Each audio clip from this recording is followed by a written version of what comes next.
여러분 안녕하십니까? CBS 토론입니다. 2019년도 조사에 의하면 예장 통합총회 내 교회학교 학생 수가 10년 전에 비해 40% 가까이 감소한 것으로 나타났습니다. 아이들이 없어서 영화부를 운영하지 못하는 교회도 절반 이상으로 드러났는데요. 다른 교단들 역시 상황은 크게 달라 보이지 않습니다.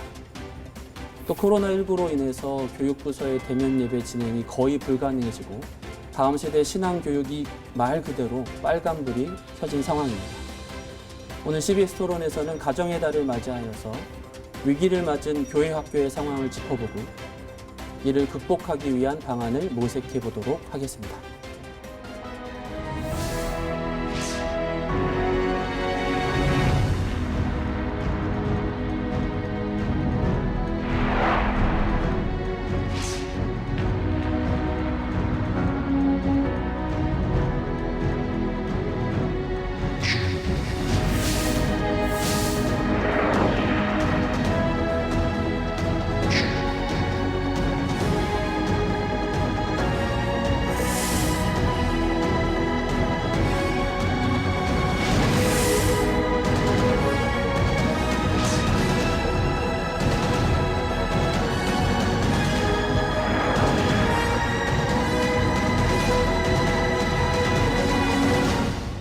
오늘 토론의 출연자를 소개해드리겠습니다. 세대력교회 담임이신 양승현 목사님 나오셨습니다. 안녕하세요. 청암교회 담임이신 이정현 목사님 나오셨습니다. 안녕하십니까. 네. 먼 걸음 해주셔서 감사합니다. 오늘 어려운 주제, 주일학교, 중요한 주제, 주일학교에 대해서 얘기를 나눌 텐데요. 여러 가지 얘기가 필요하겠지만 일단 얼마나 어려운지에 대한 얘기를 먼저 들었으면 좋겠습니다. 교회학교 위기 실감을 하시는 위치에 있으실 텐데 얼마나 어려운 상황일까요? 네, 많은 분들이 이제 코로나 때 이 교회학교가 정말 위기다, 큰 어떤 어려움 가운데 있다 이렇게 이야기를 하는데 실은 코로나 전부터 위기였고 힘든 것은 이제 마찬가지였습니다. 그렇죠. 그리고 코로나 때 이게 수면 위로 이제 드러났던 것이고요. 그래서 요즘에 중형교 이상 되지 않으면 교회학교 운영이 힘들 만큼 그런 어떤 어려움 가운데 있는 것이 우리의 상황이고요. 근데 실은 코로나 전국 가운데 작년에 발표가 된 우리나라 출산율 0.84라는 수치가 코로나 이후 교회가 무엇을 어떻게 준비해야 될지 거기에 대해서 많은 이야기를 하고 있습니다. 그래서 작년에 출산한 아이들이 20% 정도만 넉넉하게 교회를 다닌다고 했었을 때 한국 교회는 각 교회마다 아이들이 1명 이하밖에 없게 됩니다. 네. 그래서 앞으로는 이 교회학교 운영을 모든 교회가 할 수 있는 것이 아니고 정말 특수한 교회, 아주 소수의 교회만 할 수도 있는 이런 위기의 상황이라고 저는 보고 있습니다. 이제 우선 작년들 같은 경우에는 교회가 빠른 어떤 온라인 예배의 전환 같은 게 이루어졌는데 교회학교가 좀 한 스텝 늦은 감이 있습니다. 네. 그다음에 많은 투자들 했고 많은 애를 쓰긴 했지만 상응하는 어떤 결과들을 봤었을 때 예를 들면 오늘자 저희 교단 어떤 신문 같은 경우에도 그런 기사가 나오긴 했는데 이 아이들의 어떤 온라인 예배에 대한 어떤 만족도를 보니까 70% 정도가 부정적인 이런 답변을 이야기를 했습니다. 그래서 영적으로 많이 위축이 되고 힘들다. 이것이 어떤 일반적인 데이터고요. 또한 우리 교육자들 보게 되면 이게 온라인으로 전환이 되면서 방송, 그다음 미디어 쪽으로 상당히 집중하는 가운데 본인의 정체성이 무엇인가 해가지고 그게 힘들어서 중간에 사역을 그만두는 이런 어떤 사역자들도 많이 발생하고요. 또 한 가지 교사들 같은 경우 역시 아이들을 대면하지 못하니까 내가 왜 교회학교 필요하지? 이런 마음들 갖는 가운데 교사들의 어떤 영적인 다운들 이것이 지금 있고요.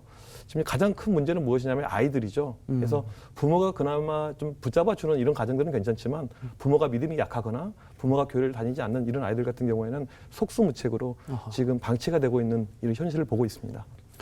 목회자 문제도 있고 교사 문제도 있지만 제일 큰 건 이제 아이들, 영혼들이죠. 그리고 부모님이 교회 나가지 않는 경우에는 속수무책인 상황. 목사님. 우리끼리 솔직하게 얘기하자면 어렵게 유지되고 있고 겨우 유지되고 있습니다. 예배는 처음에는 숫자가 제한된 가운데서 드리게 되었고 그나마 아이들이 올 수 있었는데 완전 집합 금지가 될 때에는 그나마 할 수가 없게 되었고 지금 온라인 통해서 예배를 하고 있지만 많은 제약이 있습니다. 제약 가운데지만 예배는 그냥 그렇게 유지되고 있고 소그룹은 초등부 이상은 그래도 줌으로 조금 할 수 있는데 만납니다. 네. 그러나 유년부나 아니면 아하. 그 아래 학령전 아이들 같으면 그것도 가능하지 않습니다. 그렇죠. 그래서 어렵고 청소년들이 모든 수업을 온라인으로 듣다 보니까 네. 교회의 온라인 예배나 학습이 엄청 피곤한 아하. 문제가 되고 있는 가운데 있습니다. 위기가 기회를 만든다 이런 말이 있는 것처럼 코로나19 때문에 어쩔 수 없이 뭔가 새로운 시도들을 하고 있는 것 같아요. 네. 그런 사례들에 대해서 좀 긍정적으로 볼 만한 시도들이 있을까요? 첫째로는 원상복귀입니다. 원래부터 신앙교육은 교회의 책임이 아니고 주일학교의 책임이 아닙니다. 원래부터 신앙 양육의 책임은 아이들 키우는 부모 몫이었는데 네. 어쩔 수 없이 지금 부모 손으로 돌아갔다는 점이죠. 아하. 두 번째로는 그 주일학교나 교회학교의 환골 탈퇴가 이루어지고 있습니다. 어허. 그저 분반하고 모이고 예배하고 하나도 되지 않아요. 아하. 그러다 보니까 엄마들이 어쩔 수 없이 아이들을 데리고 교회에 오잖아요. 그래서 세대 간의 예배가 통합되고 있습니다. 네. 저는 이것을 굉장히 중요한 긍정적인 변화라고 봅니다. 세 번째로는 지경이 확장되고 있어요. 만약에 이 코로나가 없었다면 저 같은 사람이 줌을 배우겠습니까? 많은 부모들이 줌을 하겠습니까? 이 디지털 네이티브라고 하는 이 다음 세대들을 만날 우리가 보지 못했던 아주 새로운 지금 그렇죠. 영역 속으로 우리가 들어가고 있습니다. 이건 교회가 지금까지 교회 역사상 경험하지 못한 새로운 차원의 도약과 확장의 장속으로 접어들었다. 저는 그렇게 봅니다. 네. 그래 하나만 더 하자면 교회 안에 그 유연성이 확대되었다. 그렇게 생각해요. 네. 예전에는 반드시 교회 와야 하고 9시부터 9시 반까지 주일학교 예배해야 하고 그 다음에 분반 공부해야 하고 이런 패턴을 벗어나면 그렇죠. 교육이 아니라고 생각했지만 지금은 그게 본질이 아니었다는 것을 누구나 다 인정하지 않을 수가 없게 되었습니다. 그렇네요. 억지로지만 어쨌든 저는 그게 굉장히 긍정적인 변수가 크다. 그렇게 봅니다. 굉장히 통찰 있는 말씀이신 것 같습니다. 우리 이 목사님도 네. 뭐 어려운 시기고 네. 이제 어려운 상황에서 목회를 하고 계시지만 이 코로나19라는 독특한 상황 때문에 시도된 어떤 새로운 그런 변화들이 있을까요? 네, 저도 참 하나님께서 우리에게 주신 새로운 기회다. 이 말에 정말 전적으로 동의를 하고 있습니다. 이제 그 이유 중에 하나가 전에 우리 교회 학교가 잘 될 때를 보게 되면 세상의 문화를 앞서가고 선두 주자로 이렇게 나아갔던 이런 모습이었거든요. 네. 근데 어느 순간에 교회가 제일 좀 뒤처져 버린 이런 집단이 되었는데 네. 이번에 코로나 때 이 교회들 보니까 어떤 온라인 플랫폼이라든지 그 다음에 어떤 줌 사용이라든지 교회 스튜디오 활용이라든지 일반 세상하고 비교해 보면 상당히 교회가 발빠르게 움직였거든요. 네. 그래서 다시 교회가 좀 앞서 나갈 수 있는 그런 기회가 되지 않았나 저는 그렇게 생각을 하고 있고요. 네. 또 한 가지 이 사역의 어떤 아까 우리 목사님 말씀하신 것처럼 이 지경의 확대인데 이제는 시공간을 초월해서 사역할 수 있는 그게 우리에게 주는 엄청난 플러스 알파라고 생각을 합니다. 네. 저희 교회를 예를 들면 저희 교회가 서울 도심에 위치하고 있어서 네. 젊은 분들이 경기도권에 많이 살고 있거든요. 그러면 이분들 예를 들면 교사 교육 한번 하려고 해도 교회로 오라고 하면 상당히 이게 불편하고 힘듭니다. 그런데 이번에 저희가 온라인 다 플랫폼 만들어가지고 집에서 언제든지 자기 듣고 싶은 시간에 들을 수 있게끔 그렇게 하고 그다음에 우리 아이들 뭐 제자 훈련이라든지 교사들 기도회라든지 학부모의 기도회라든지 뭐 시간도 저희가 뭐 밤 8시, 9시 전에는 그 시간에 교회에서 모이기 어렵거든요. 그래서 아무 때든지 할 수가 있는 그런 어떤 사역의 다변화, 새로운 가능성을 저는 보여주고 있는 것이 큰 장점이라고 생각합니다. 네. 감사합니다. 사실 이런 주제만 가지고도 얘기를 한참 할 수 있을 것 같고 너무 중요한 얘기들인 것 같은데요.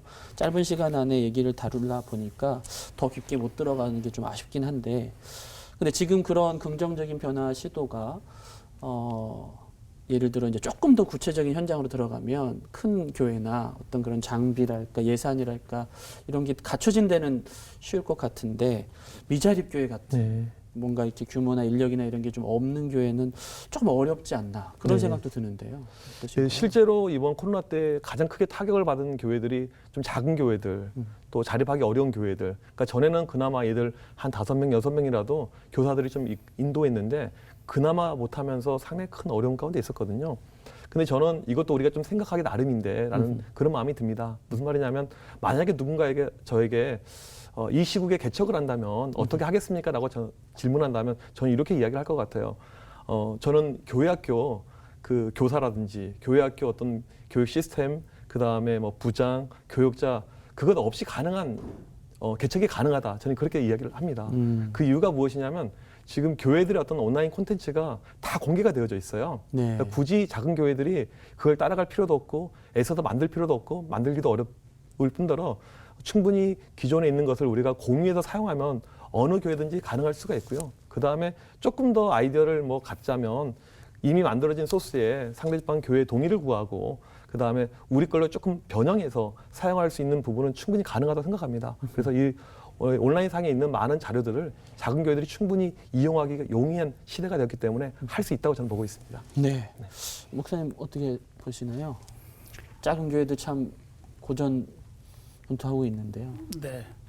갖추어졌다. 그 말을 어떻게 보느냐에 따라서 아주 다른데요. 네. 저는 이 코로나 상황으로 인해서 아주 다른 시각을 갖게 됩니다. 지금 마치 예수님이 오시기 전에 시대적 상황이 갖추어진 것처럼 진짜 다음 세대가 멋진 예수님의 세대로 자랄 상당히 많은 여건이 난 준비되었고 갖추어졌다 그렇게 봅니다. 첫째로는 우선 그 전 국민이 스마트폰을 가지고 있습니다. 우리나라에 초고속 광랜이 전국적으로 깔려 있습니다. SNS를 안 하는 사람은 거의 없습니다. 우리 외손녀들까지도 네. 저하고 카톡을 합니다. 이 SNS 다 발달되어 있습니다. 이런 준비를 다 갖춰 놓으신 것이 나는 적은 일이라고 생각하지 않습니다. 두 번째, 대한민국 교회의 70%는 100명 미만이라는 통계를 제가 접한 적이 있습니다. 그건 절대로 비참한 일이 아닙니다. 100명 미만의 교회에서만 할 수 있는 진정한 사역이 훨씬 더 큽니다. 네. 네. 다시 말해서 100명 미만이 되면 이것도 할 수 없고 저것도 할 수 없고 이런 생각을 지금까지 해왔다면 100명 이상이 되면 하기 힘든 일들이 얼마나 많은지 모릅니다. 예를 들자면 예배를 통합할 수 있습니다. 네. 주일학교를 따로 띄어서 그들이 예배하지 않고 그들끼리 예배하지 않고 엄마 아버지 옆에서 할머니 할아버지 앞에서 그다음에 장로님 집사님 권사님과 함께 예배하면서 이 아이들은 진정한 예배를 배우게 됩니다. 뿐만 아니라 세대가 통합이 됩니다. 그렇죠. 100명 미만이면 장로님들이 아이들 다 이름 불러줍니다. 권사님들이 다 머리 쓰다듬어 줍니다. 100명 미만이면 아이들끼리 다 형제 자매가 됩니다. 언니라고 부릅니다. 동생이 있습니다. 세대 통합이 이루어집니다. 이게 성경적인 기독교 교육의 이상을 실현할 최적화된 환경입니다. 뿐만 아니라 적기 때문에 가정과 연계가 쉽습니다. 가정과의. 왜냐하면 예배는 교회에서 같이 드리고 그것을 가정에서 같이 화두로 나눌 수 있다면 교제가 없으면 어때고 프로그램이 없으면 어때요? 가정이 그런 영적 화두로 하나가 통일이 되어가고 있는데 관점의 전환과 시각을 달리 볼 수 있다라고 말씀해 주셨는데 본질적으로 기독교 교육을 하려면 오히려 이런 기회에 가정이나 세대 통합이나 이런 게 더 중요하다는 말씀이신 거죠? 제가 그렇게 말씀을 드리는 이유는 사실 이름은 주일학교지만 그 형식과 구조는 주일학교이지만 그 원래 목적과 기능은 학교가 아니에요. 우리 다음 세대들에게 신앙을 대물림하는 우리 영적 대가족의 사건이라고요. 네. 근데 이것을 학교로 만들면서부터 많은 부모들은 학원 데려다 넣는 마음으로 어느 학원을 선택해서 애를 갖다 놔야 공부를 잘하는가. 그러니까 교육 설비와 교육 지도자와 교육 시스템이 잘 갖춰진 교회에 아이들이 가면 훨씬 더 영적으로 잘 자랄 수 있겠다. 그런 멘탈리티로 일종의 마케팅을 하는 거예요. 그렇죠. 네. 전혀 의도하지 않게. 그래서 큰 교회는 더 커지는 거고 작은 교회는 점점 더 작아지는 것입니다. 실제 신앙생활의 그 본질이나 신앙의 계승은 학교에서 되는 일이 아닙니다. 그건 우리 장로님 보며 권사님 보며 어머니 눈물을 흘리며 예배하는 거 보며 전수받는 것이지 신명기가 몇 년도에 쓰여졌나 그런 거 알아가지고 믿음이 전수되는 건 아닙니다. 네. 그런 점에서 우리가 너무 주일학교나 교회 학교를 도구화한 큰 실수를 했다. 난 그것을 의도적이라고 생각하진 않고 네. 비윤리적이라고 생각하진 않아요.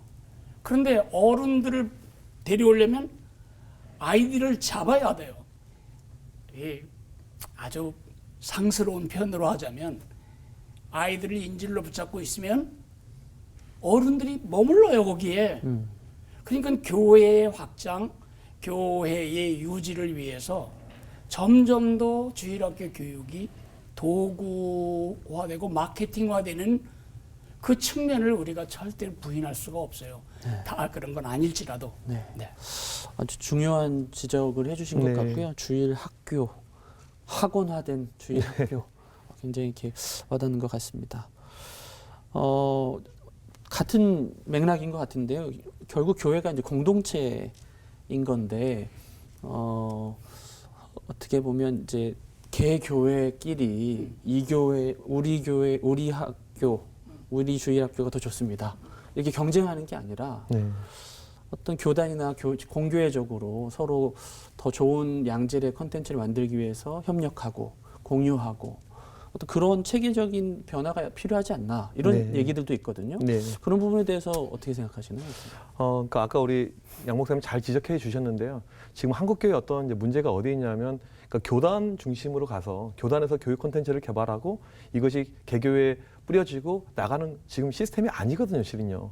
왜냐하면 교단은 이미 정치화되어져 있기 때문에 이 교육국 이런 데들도 역시 좋은 인력들, 자원들은 있지만 이게 정치를 무시할 수 없는 것이 교단이거든요. 그러다 보니까 훨씬 더 좋은 인력 풀하고 이 어떤 재정적인 것은 대형 교회에 있거든요. 그래서 많은 교회들이 대형 교회를 선호하고 따라가고 그 프로그램들을 결국에는 이제 답습하는 것, 이게 이제 일반적인 하나의 그림이 되어 버렸습니다. 그래서 네. 지금 볼 때 제가 한국교회 필요한 것은 어떤 이 교단의 어떤 구조적인 개혁이 좀 필요한데, 이 교단 안에서 진짜 좋은 인재들을 발굴해내고 좋은 프로그램을 주고 해서 이게 교회 사이즈랑 상관없이 모든 교회들이 공히 좀 배울 수 있는 이런 어떤 구조로 가는 것이 저는 필요하다고 생각합니다. 사실 이제 코로나 전부터 교회 교육이 강조되었던 부분들 중에서 가정의 중요성, 그러니까 기독교에 좀 여러 차례 좀 강조해 주셨는데 기독교 교육은 사실 가정에서부터 이루어져야 한다.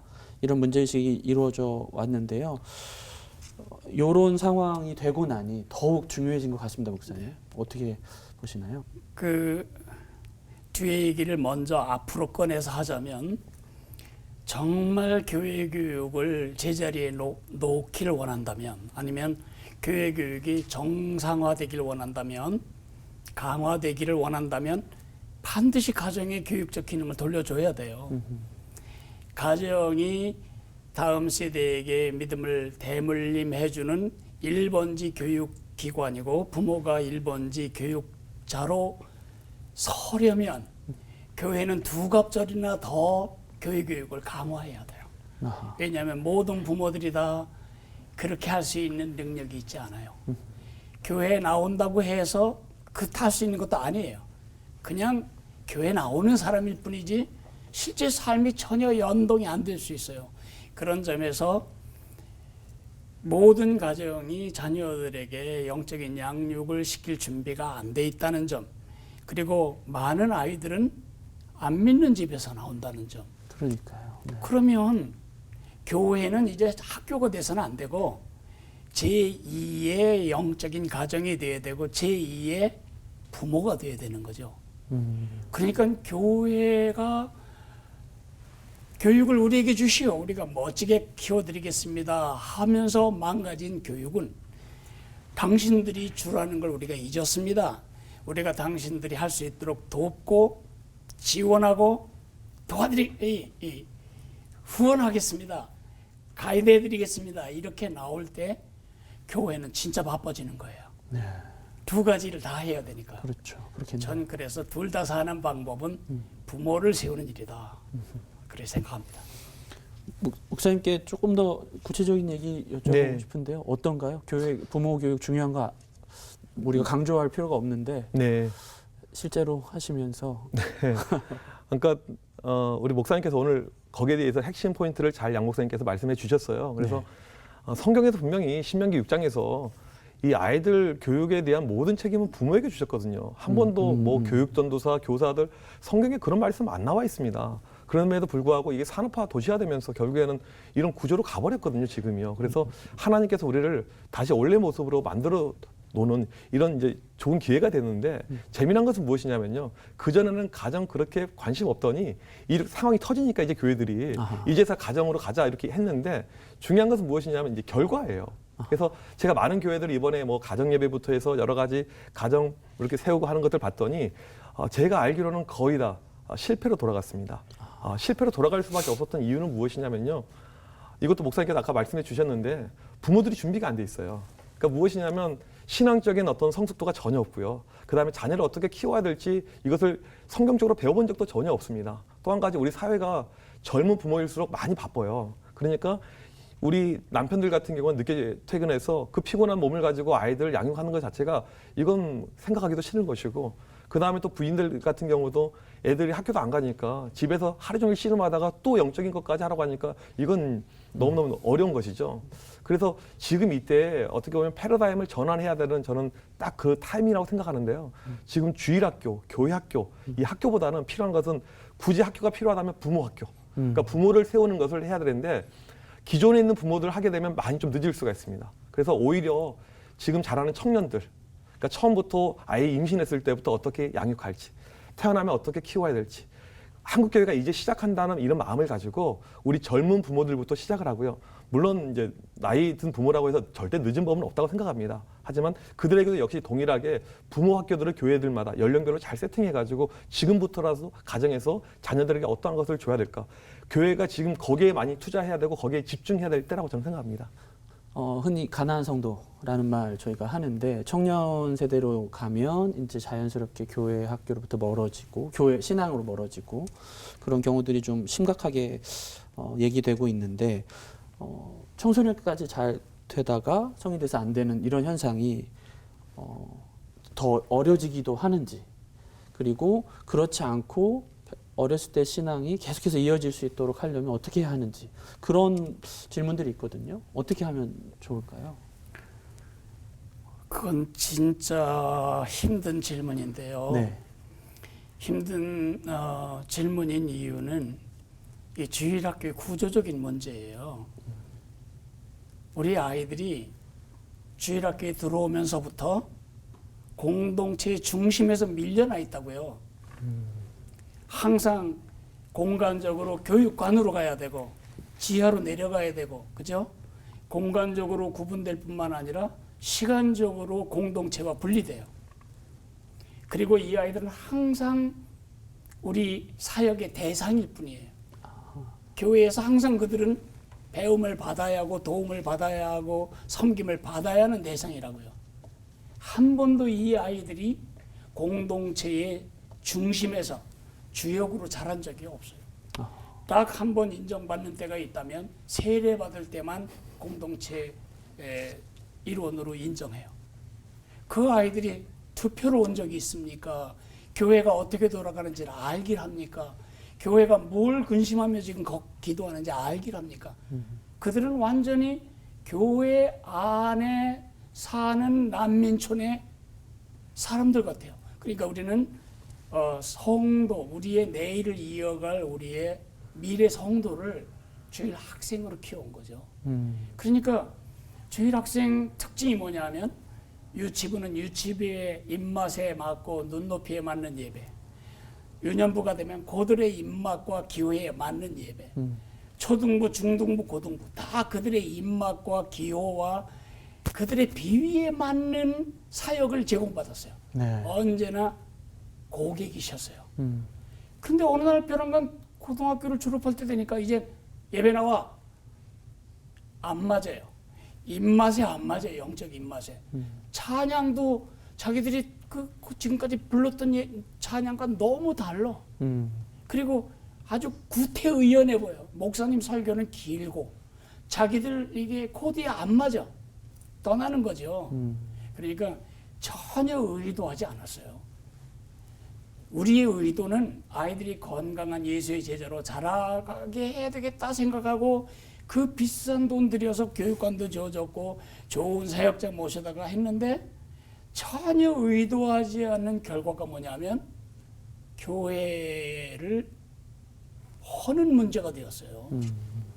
그런 점에서 저는 이 아이들을 분리하지 말고 통합해야 한다. 어려서부터 자기 은사대로 예배에 나와서 반주로 하든지 아니면 송 리더로 전부 전 세대가 앉아 화면 앞에 예배하는데 왜 아이들은 거기서 하면 안 됩니까? 그죠? 그리고 아이들 중에는 얼마나 그림 잘 그리는 아이들이 많고 청소년 중에는 얼마나 이 디지털 뛰어난 아이들이 많은데 왜 그 아이들은 방송실에 오면 안 되고 그 아이들은 교회의 그런 전도사역, 홍보사역, 교육사역에 참여하면 안 됩니까? 좀 어려운 질문, 오문에 정말 좋은 대답을 해주셨는데 네. 목사님도 요즘 이렇게 떠나는 그런 청년들 많이 있는 것 같고 그 주일학교에서부터 잘 자라던 학생들이 이제 성인이 됐을 때 교회를 떠나지 않고 잘 이어질 수 있도록 하는 고민이 좀 많이 있으실 네. 것 같은데요. 좀 의견을 나눠주신다면요. 네. 우선은 믿음 자체가 자라지 않았던 것입니다. 그러니까 부모의 강요에 의해서 교회에 끌려왔었던 것이지 자기 주도형, 자기만의 신앙이 안 만들어졌던 것이죠. 네. 그러니까 더 이상 부모의 푸시에 의해서 그 자리에 앉아 있을 이유가 전혀 없는 것입니다. 그래서 여기에 대한 어떤 리서치는 이제 미국 교회에서 실은 뭐 20년, 30년 전에 많이 이루어졌어요. 근데 1번인 이유가 무엇이냐면 믿음의 결핍, 이게 1번이었고요. 2번이 그 이중화된 이 신앙생활에 대한 어떤 실망들, 그러니까 그 모습이 누구냐면 교회 중직자들, 목회자들, 부모의 모습을 보면서 애들이 실망을 느꼈던 것이죠. 그래서 네. 자기들이 결국에 선택할 때는 나는 이 길은 아닌 것 같아라고 선택을 했다고 그렇게 이야기를 합니다. 제가 볼 때 한국 교회에 지금 필요한 것은 어렸을 때부터 그러니까 작은 교회면 훨씬 더 쉬울 수가 있죠. 공동체 안에서 내 역할, 이 공동체의 중요성, 이 본질은 부모를 통해서 확실한 신앙이 들어가는 것, 이것만 만들어진다면 저는 교회 사이즈에 관계없이 모든 교회가 할 수 있다고 저는 생각합니다. 네. 시간이 너무 더 많이 얘기 듣고 싶은데 아쉽다는 생각이 드는데요. 마지막으로요. 지금 사회가 빨리 변하고 있는데 주일학교 교육이나 다음 세대 신앙 교육이 어때야 되는지 좀 마지막으로 좀 말씀을 해주시면 좋을 것 같거든요. 목사님 먼저 부탁드리겠습니다. 저는 어떤 상황에 되었던 예수님이 우리 주인이신 한 소망이 있습니다. 저는 두 가지만 우리가 순종하면 된다고 느껴지고 있어요. 하나는 바른 목표에 물타지 말라는 것입니다. 우리 다음 세대 교육, 그것이 주일학교라는 이름으로 되어지든 안 되든 가장 중요한 것은 살아계신 예수님과 아이들이 만나게 하는 것입니다. 예수님을 만나지 못했다면 1000명의 아이들이 모였다고 해도 기독교 교육은 아닙니다. 예수님을 만나고 예수님을 사랑하고 예수님을 닮아감이 없다면 가정 예배는 무슨 의미가 있고 여름 성경학가 무슨 의미가 있겠습니까? 예수님이라는 에너지와 아이들이라는 에너지가 통합이 되기만 하면 세상은 달라집니다. 그래서 예수님이 그렇게 아이들이 내게 오는 걸 용납하고 금하지 말라고 말씀하셨건만 우리는 그 예수님과의 만남 대신 이걸 도구화하거나 아니면 프로그래머하거나 아니면 성경의 지식 전수기관으로 물탔다는 거죠. 그래서 본질적으로 예수님과 아이들이 만나게 하는 이 다음 세대 양육의 핵심 목표를 잃지 않는 것. 또 하나는 우리 이 목사님과 계속 같은 이야기를 주고받았는데 환경, 영적 양육을 위한 바른 생태계는 가정과 교회가 협력하는 것밖에 없어요. 절대로 교회만 노력하면 외선 손바닥이 치기야. 부모가 나와야 손바닥이 마주치는 거고, 또 부모만 열심히 한다고 되는 게 아니에요. 교회가 그렇게 할 수 있도록 서포트하고 도와야 되죠. 저는 이 두 가지만 우리가 순종할 수 있다면 코로나19 이후에 훨씬 더 멋진 세대를 키워낼 교회 교육이 이루어질 거다, 그런 생각합니다. 네, 감사합니다. 목사님 마지막으로 네, 말씀 부탁드립니다. 그 생각나는 기사가 하나 있는데요. 네. 1925년 예. 6월 27일자 조선일보에 그 종로 경찰서 관할에 있는 인력거 군들이 대거 농성하는 이런 어떤 기사가 하나 있었습니다. 그 농성의 이유가 무엇이었냐면 택시 들어오는 거 반대한다, 이거였습니다. 그렇지만 얼마 후에 택시가 들어오게 되었고 결국에 인력거군은 사라지게 되었습니다. 변화는 이건 시대적인 흐름이고 시대적인 요구 상황이기 때문에 막을 수가 없습니다. 코로나는 우리에게 변화에 대해서 상당히 빠르게 또 강하게 이야기를 하고 있는 것이죠. 그동안에 어떤 교회가 답답하게 보수적으로 너무나도 움직이지 않았다면 지금이라도 바뀔 수 있는 그런 타이밍이라고 생각합니다. 뭐 교회 학교, 뭐 부장 이런 어떤 시스템들이 있는데 그런 것을 좀 탈피해서 좀 큰 그림으로 바뀔 수가 있는 지금이 저의 타이밍이어서 한국 교회가 이 파도에 잘 탄다면 이 코로나 이후에 오히려 교회 학교가 성장하고 성공하고 더 잘 될 수 있다고 저는 생각합니다. 네, 좋은 말씀 감사합니다. 교회 학교가 위기라는 말 사실 꽤 오래전부터 나왔던 것 같습니다. 하지만 교단 총회 교육부나 교회 내 교육부서의 위치, 이들이 향한 관심도나 환경 등은 크게 달라진 게 없어 보입니다.